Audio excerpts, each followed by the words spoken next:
Hoje nós vamos conversar um pouquinho sobre a fenomenologia e psicologia fenomenológica. Eu queria começar falando para vocês que fenomenologia é uma linha teórica da filosofia e que tem uma longa tradição que a gente poderia buscar em Descartes ou Kant. Eu não vou me debruçar muito sobre esse desenvolvimento, mas eu preciso que vocês entendam isso para caso vocês queiram conhecer mais sobre essa linha teórica, tudo bem? Então, o nosso foco aqui é conhecer um pouquinho o que é fenomenologia, né? Quem são os principais autores, passar um pouquinho sobre como a psicologia se apropria da fenomenologia e se transforma em psicologia fenomenológica, e principalmente a gente discutir um pouquinho quais são as implicações dessa linha teórica para os processos educativos, tudo bem? Como sempre, essa é uma aula introdutória e a gente vai depois aprofundando esse conteúdo. A primeira coisa que eu gostaria de discutir com vocês é sobre a definição de fenomenologia. Bom, fenomenologia vem do grego fenômeno, e fenômeno, essa primeira parte da palavra, significa aquilo que se manifesta. E logia, como a gente já conversou, significa o estudo. Então, eu estou falando do estudo daquilo que se manifesta, daquilo que é percebido pelos meus sentidos ou pela minha consciência. Silva vai dizer que o termo fenomenologia significa o estudo dos fenômenos, daquilo que aparece a consciência buscando explorá-los. De forma geral, o que a gente está falando é de uma busca pela essência das coisas, que vai além da aparência. Tudo bem?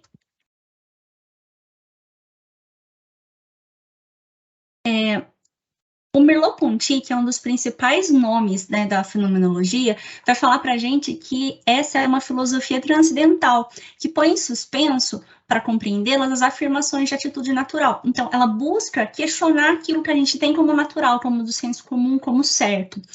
E ela é também uma filosofia para a qual o mundo já está lá sempre, antes da reflexão, como uma presença inalienável, e cujo esforço de reencontrar o contato ingênuo com o mundo pode lhe dar, enfim, um status filosófico. Então, o mundo existe, mas na verdade ele é construído a partir da nossa consciência, da forma como a gente percebe esse mundo. E a fenomenologia busca fazer com que a gente conheça ele em sua essência. Então, além do que a gente está olhando, das percepções que a gente está tendo, a gente compreender essas percepções. De forma simples, então, a fenomenologia é uma aproximação, utilizando, né, o método fenomenológico da essência do fenômeno. E é importante ressaltar para vocês que fenômeno pode ser qualquer coisa, pode ser uma ideia, pode ser um valor, pode ser um acontecimento, pode ser uma forma de interpretar o que está acontecendo naquele momento. Fenômeno é, então, entendido de uma forma bem ampla, tá bom? Bom, o Russell, Edmund Husserl, foi considerado o pai, né, o fundador da fenomenologia moderna. Ele nasceu na República Tcheca em 1859 e faleceu na Alemanha em 1938. Ele é um filósofo e escritor de origem judaica, e isso influencia na forma como ele está interpretando. Se vocês olharem os últimos escritos dele, da década de 30 principalmente, ele se debruça bastante sobre essa questão da ascensão do nazismo na Alemanha, então ele usa a fenomenologia para tentar entender, né, esse processo de ascensão do nazismo. E é importante dizer que ele defendeu que a gente precisa analisar as experiências a partir de uma lógica de olhar para isso de uma forma mais aprofundada. Ele parte de uma pergunta que a gente pode, ele estava estudando a lógica e a matemática, né? A gente pode simplificar dizendo o que são os números. E aí a percepção que ele tem de número é inicial para ele começar a pensar a teoria dele. Então, a gente tem uma ideia de que é um número, mas essa ideia é absolutamente construída para a gente enquanto sociedade ou enquanto pessoa. Se a gente falar, por exemplo, 1 ou 2 livros ou 2 cabides, isso só tem valor porque a gente está fazendo associação entre 2, que é uma palavra, né, que significa o número 2, e o livro. Um livro existe independente da gente, né? De como a gente vê essa numeração. E um livro não sabe do outro. Então, 1 mais 1 não seria 2 se não tivesse uma pessoa para olhar para esses dois números e dizer 2. Então, essa percepção inicial que a gente tem como dar 2 livros tem que ser, para quem trabalha com a fenomenologia, compreendido de uma forma mais ampla, para além dessa nossa aparência, né? O que tem na essência disso. Outro grande nome da fenomenologia é o Merleau-Ponty. Ele era francês, nascido em 1908 e falecido em 1961. E ele concentrou os seus estudos, né, ele era filósofo, procurando compreender o que é a percepção, como que a gente percebe as coisas. Ele entende que o ser humano ele é o centro da nossa discussão sobre conhecimento. Se a gente quer falar de conhecimento, a gente precisa entender sobre o ser humano. já que ele acha que a corporeidade do homem, né, o nosso corpo, é que faz com que o conhecimento seja sensível, ou seja, que a gente possa discutir, que a gente possa compreender o que é conhecimento. E aí eu trouxe essa frase do Merleau-Ponty para a gente pensar sobre, né? Que ele diz que o mundo não é aquilo que eu penso, mas aquilo que eu vivo. Eu sou aberto ao mundo, me comunico indubitavelmente com ele, mas não o possível. Não o possuo, ele é inesgotável. Então vejam que os fenomenologistas, eles têm os teóricos da fenomenologia, talvez, os filósofos, né? Eles têm uma visão de que o mundo, ele existe, inesgotável a partir da gente, mas a gente tem essa percepção do mundo a partir de quem a gente vive, das nossas experiências, da forma como a gente se comunica com o mundo, como a gente explica esse mundo. Tudo bem?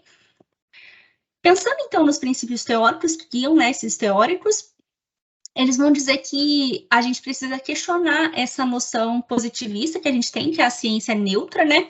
Porque as crenças e os valores dos pesquisadores, eles vão influenciar nesses pensamentos e ações. E é importante também que eles dizem que a ciência moderna, com o seu método científico muito rígido, ela limita as coisas que a gente pode estudar. E a forma como a gente vai conhecer a realidade fica limitada por esse método. Então, a ideia de usar o método fenomenológico é para poder ampliar a compreensão que a gente tem do mundo e os objetos que a gente tem para estudar. Um exemplo que eu achei bastante interessante enquanto eu estava montando essa aula é a ideia de guerra. A gente vai ter, então, o Merleau-Ponty vai falar que a gente tem uma noção, a gente tem uma ciência que produziu armas nucleares, né, armas cada vez mais modernas, drones, enfim, o que vocês quiserem pensar, napalm. Tem as mais diversos tipos de armas para a guerra. Porém, essa ciência não é capaz de explicar o porquê que a gente faz guerra, qual é a essência de uma guerra. E aí, nesse vácuo de explicação que a fenomenologia tenta atuar. E aí, ela parte, então, da ideia de que a gente, enquanto pesquisador, a gente vive no mundo e, por isso, a gente faz perguntas para esse mundo. E essas perguntas, a partir da gente levar a sério essa interrogação sobre a nossa realidade, a gente vai ter respostas, mas essas respostas, elas são sempre exploratórias, elas são sempre abertas a novas interpretações, porque outras pessoas também vão interpretar esses mesmos fenômenos e, talvez, dar novas interpretações que façam sentido também. A fenomenologia, ela se interessa pelo cotidiano, porque ela entende que as verdades do mundo, elas são baseadas na nossa experiência. Então, e é no nosso cotidiano, no nosso fazer, que a gente aprende, né? Que a gente apreende o mundo. Então, o que é o método fenomenológico, né? A ideia é de que a apreensão do fenômeno, que eu já falei para vocês que pode ser uma ideia, pode ser uma coisa, pode ser qualquer coisa, na verdade, pode ser uma percepção, ele parte da compreensão do nosso viver sobre ele, e não de ideias ou de conceitos pré-estabelecidos. Então, eu olho para aquele fenômeno tendo como foco a minha experiência sobre ele, e não o que a gente tem de teórico ou o que já foi definido sobre aquele objeto, sobre aquele fenômeno. A gente precisa ter, então, uma atitude fenomenológica, porque ela é utilizada para a gente compreender esses fenômenos que o método científico não dá conta de explicar, que, em geral, são fenômenos subjetivos. Por isso, então, que a psicologia se aproxima aí do método fenomenológico, ou algumas linhas teóricas da psicologia a gente vai ver isso. Então, quando a gente está trabalhando com ele, a gente não parte de hipóteses. Então, eu não tenho uma hipótese a priori que eu quero realizar um método experimental para provar, mas eu tenho suposições e dúvidas que, por meio das minhas análises, por meio da atitude fenomenológica, eu vou discutir e que, como eu disse antes, não tem um resultado fechado, porque ele está aberto a novas interpretações no futuro. É muito comum que a gente utilize, então, relatos de sujeitos, né, de pessoas que experienciaram aquele fenômeno que a gente está tentando investigar, para a gente investigar ele para além da aparência.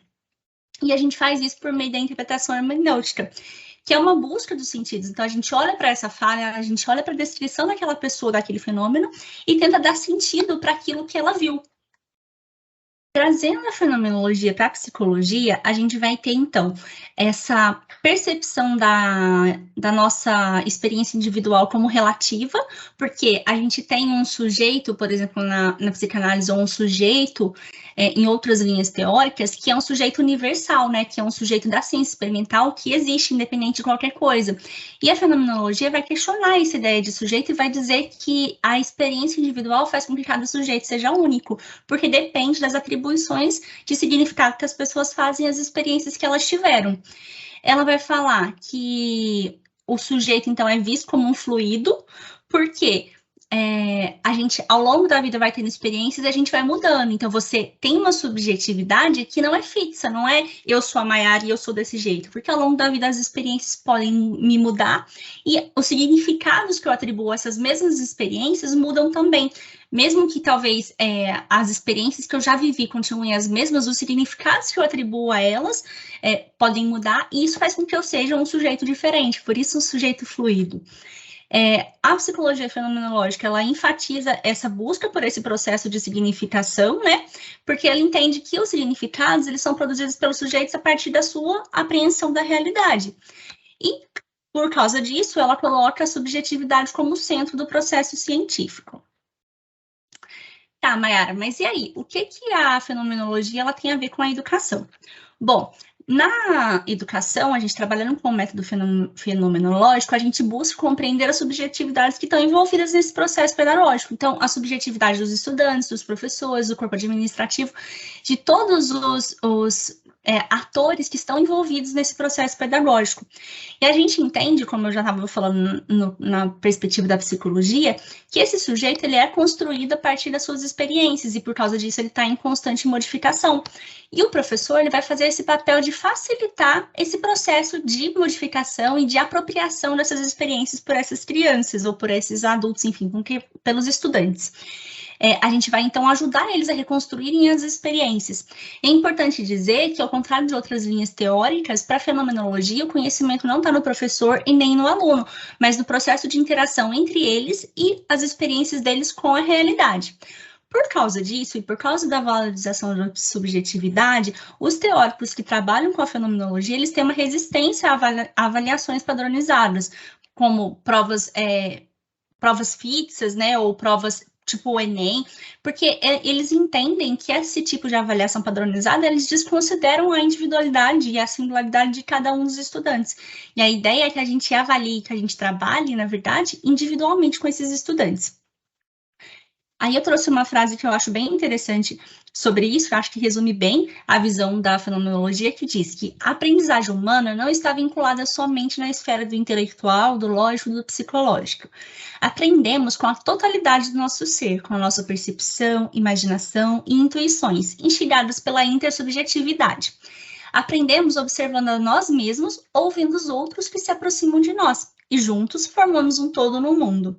Por isso, considerar a educação sob a ótica da fenomenologia significa conceber como fundamental a subjetividade que se configura pelas ações pedagógicas.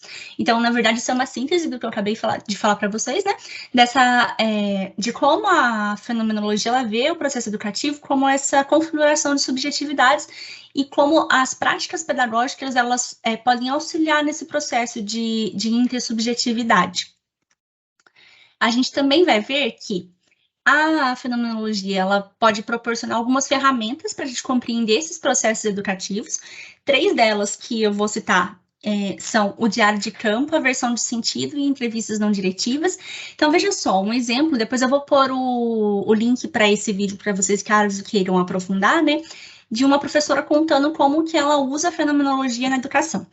Então, vamos supor que um exemplo, uma professora assumiu uma turma de crianças, e essa turma, ela tinha uma outra professora, essa professora saiu na metade do semestre, e a nova professora está tendo problemas com essa turma, porque tem muita criança chorando, as crianças não estão habituadas, também não estão felizes com essa troca de professor, então ela vai usar o diário de campo para registrar os acontecimentos, né, detalhadamente o que aconteceu.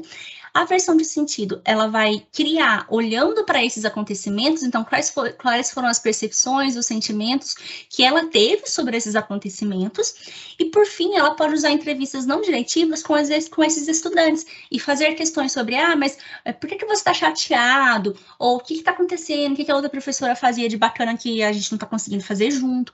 E esse processo de reflexivo, como a gente já comentou antes, ele não vai ser final, mas ele pode ajudar na prática pedagógica naquele momento, né? E pode se constituir mais para frente em outras formas. A ideia principal é que a fenomenologia ela ajude a gente a autorreflexão e na autoconsciência, então, da gente refletir sobre a nossa prática pedagógica, tomar consciência do que a gente está fazendo, e também a gente ajudar os nossos estudantes a fazerem isso, de uma forma que ela contribui para a humanização do processo educativo. Por fim, eu queria deixar esse último trecho que eu achei bastante interessante para resumir, que diz que a contribuição da fenomenologia para a educação é auxiliar o sujeito a apropriar-se de forma mais concreta de si mesmo, com a possibilidade de um avanço do conhecimento, quanto à conscientização da percepção e reconhecimento da sua singularidade. Então, do sujeito conseguir perceber como ele é singular, como ele é único. A ser único na forma de pensar, sentir, agir e reagir, possibilitando mudanças em seus aspectos de desenvolver as intencionalidades de sua natureza, a expressão corporal, a linguagem, o domínio e a sensibilidade. Bom, gente, eu espero que vocês tenham entendido um pouco sobre fenomenologia, a gente vai aprofundar isso em sala de aula, e muito obrigada!